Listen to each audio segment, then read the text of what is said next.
Hi, ரொம்ப ஈஸியாக புடலங்காய் கூட்டு எப்படி ரெடி பண்ணலான்ட்டு தான் பார்க்க போகிறோம். ஒரு 20 நிமிஷம் கடலைப்பருப்பை நான் ஊற வச்சுருக்கிறேன். அதே மாதிரி ஒரு புடலங்காவை நல்லா தோல் சீவி கழுகி கட் பண்ணி வச்சுருக்கிறேன். ஒரு குக்கர் எடுத்து அதில் நம்ம ஊற வச்ச கடலைப்பருப்பை போட்டுக்கலாம். கூடவே கட் பண்ணி வச்சுருக்கிற புடலங்காய், கொஞ்சம் மஞ்சத்தூள், கொஞ்சம் உப்பு, அதே மாதிரி கொஞ்சம் பெருங்காயத்தூள், இது கூடவே ஒரு டம்ளர் தண்ணி ஊற்றி நம்ம குக்கரை விசில் போட்டுக்கலாம்.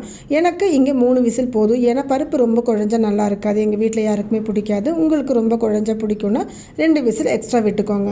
இங்கே இது வேகிறதுக்குள்ளே நம்ம இதுக்கு ஒரு மசாலா பேஸ்ட் ரெடி பண்ணிக்கலாம். கொஞ்சமாக தேங்காய், 1 ஸ்பூன் ஜீரகம், 3 சின்ன வெங்காயம்.